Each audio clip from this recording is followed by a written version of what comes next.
Which VPN is better? In this video, I'm going to give you a rundown on the strengths and weaknesses of both of these VPNs. And at the end of this video, I'm going to give you a rundown and my thoughts on which one is better and the reasons for why which one is better. Starting with what Tailscale is it's basically a peer-to-peer mesh VPN that was built on WireGuard, which is another VPN virtual private network application out there. And it's designed to simply prevent networks with minimal configuration. Now, the strengths of Tailscale are it's extremely easy to set up and configure and just deploy on all of your devices. And if you are using it in a business or a ton of people, it is really easy to just set up and use in general.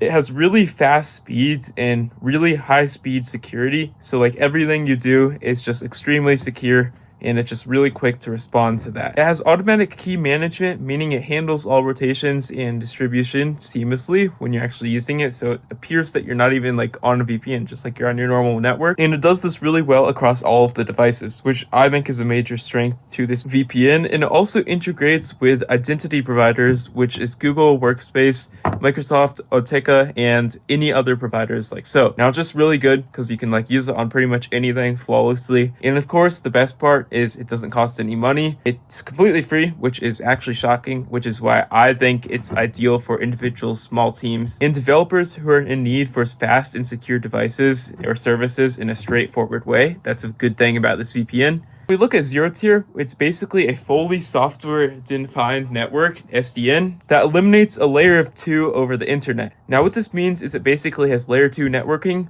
meaning it like eliminates a switch to an Ethernet type device or situation in the world, and it supports custom routing. So if you're looking for just more custom locations, just customizable abilities, this is definitely the VPN for you. And it's also cross-platform and it's very customizable. Like I said, it's very flexible when it comes to network setups and including hybrid and multi-cloud deployments. So yeah, it's one of those VPNs that you should probably use if you really need to rely on just like custom things. But it is limited when it does come to configuration and management, but it can be complex to set up, which is a con to using this VPN. But it does take some time to set up, like I said, and once you actually start using it, it does become flawless. But just like the learning curve to this VPN, even though that's not much of a thing when it comes to VPNs, is slightly more than the average VPN, which is why it might not be ideal, but it is ideal for power uses, network engineers, and businesses needing advanced network features like layer 2 capabilities. So yeah, that's a good reason about this VPN. When it comes to Nebula VPN, what it is it's basically an open peer-to-peer VPN solution developed by Slack to provide secure connectivity between nodes as a distributed network, and focuses on simplicity and scalability performance, making it a very popular choice just because of its really fast speeds and really fast turnaround times for using the VPN. Some of its strengths are it is decentralized, which is a huge benefit when it comes to VPN, meaning it's like almost impossible to track your location. When it comes to other VPNs, it's not exactly the same so much, but this one's like that. And it's also very customizable and built for scalability, like I said.